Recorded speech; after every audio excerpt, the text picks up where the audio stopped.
My name is Chloe Cole, and I am a detransitioner.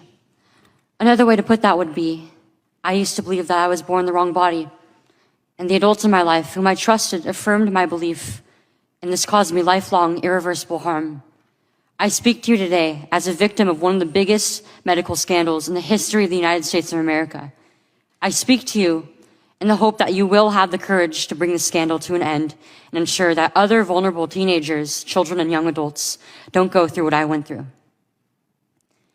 At the age of 12, I began to experience what my medical team would later diagnose as gender dysphoria. I was well into an early puberty, and I was very uncomfortable with the changes that were happening to my body. I was intimidated by male attention, and when I told my parents that I felt like a boy, in retrospect, all I meant was that I hated puberty, that I wanted this newfound sexual attention to go away, that I looked up to my brothers a little bit more than I did to my sisters. I came out as transgender in a letter I sent on the dining room table. My parents were immediately concerned. They felt like they needed to get outside help from medical professionals, but this proved to be a mistake. It immediately set our entire family down a path of ideologically motivated deceit and coercion. The gender specialist I was taken to see told my parents that I needed to be put on puberty-blocking drugs right away. They asked my parents a simple question: would you rather have a dead daughter or a living transgender son?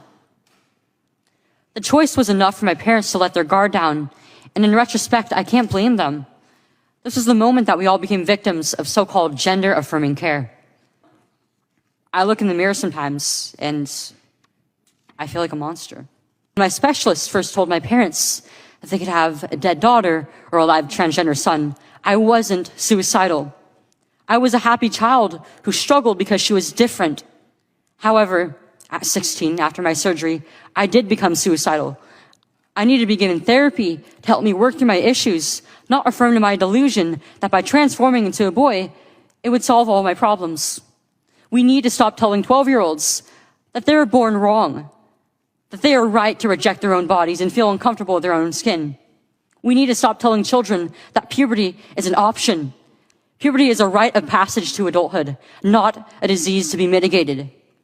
Today, I should be at home with my family celebrating my 19th birthday, and instead I'm making a desperate plea to my elected representatives.